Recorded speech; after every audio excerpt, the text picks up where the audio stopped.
সর্বশেষ যে লোকটা জান্নাতে যাবে তাকে আল্লাহ তাআলা জাহান্নামের আগুনে পোড়াতে পোড়াতে ছাই বানিয়ে ফেলবে।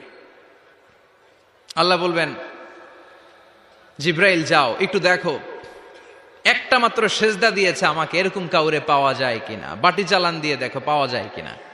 খুঁজে খুঁজে কাউরে পাবে না। আল্লাহ বললেন আবার দেখো, খুঁজে খুঁজে একজনকে পাবে, সামান্য ইমানের ছিটে ফোঁটা তার অন্তরে ছিল। আল্লাহ বলবেন, যেহেতু ছিটে ফোঁটা আছে, অনেক মায়ের খাইছে, ওকে বের করে জাহান্নাম থেকে বের করে একটা নির্ধারিত দূরত্বে রেখে দাও। রেখে দেয়া হবে, কিন্তু জাহান্নামের আগুনের লেলিহান শিখাতে তার গা ঝলসে যাবে। সে আল্লাহর ডেকে বলবে, মাবুদ তোমার কাছে আমি কিছু চাই না, জাহান্নাম থেকে তুমি আমাকে বের করেছো, জীবন নদীর পানি তুমি আমার গায়ের মধ্যে ঢেলে দিয়েছো, আমি আবার সজীবতা ফিরে পেয়েছি। আমি তোমার কাছে জান্নাত চাই না, শুধু নিরাপদ একটা দূরত্বে আমাকে রেখে আসো, যাতে জাহান্নামের আগুন আমারে কষ্ট দিতে না পারে। আল্লাহ, আমি কিন্তু তোমার কাছে জান্নাত চাই না। কি চাই না? জান্নাত চাই না, কিন্তু জাহান্নামের আগুন আমারে কষ্ট দিচ্ছে, এতটা দূরত্বে রাখো যাতে জাহান্নামের আগুন আমার গায়ে না লাগে। আল্লাহ বললেন, ওকে রাখবো, কিন্তু আমার সাথে একটা কন্ট্রাক্টে যেতে হবে, যে এটা তোমাকে দিলে তুমি আর নতুন করে কিছু চাবা না। সে বলবে আমি রাজি, কন্ট্রাক্ট হয়ে যাবে। আল্লাহ জিব্রাইলরে বলবেন, যাও এমন দূরত্বে রাখো যাতে জাহান্নামের আগুন ওরে কষ্ট না দেয়।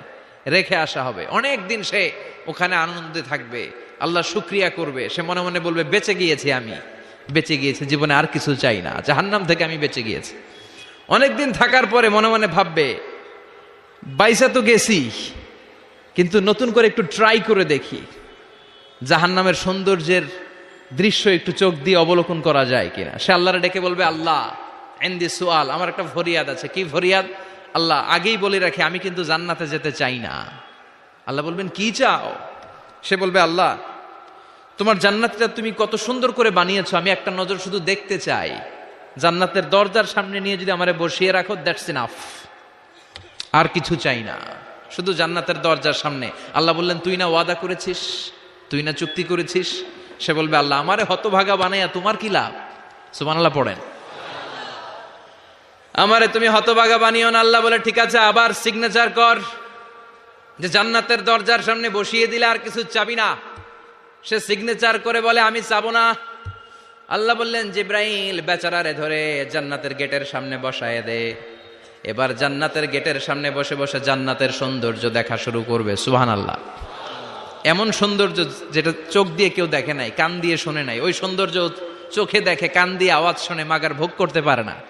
অন্তরে জ্বালা আছে না নাই? এয়ার কন্ডিশনের রুমে ঢুকতে না পারলেও এয়ার কন্ডিশন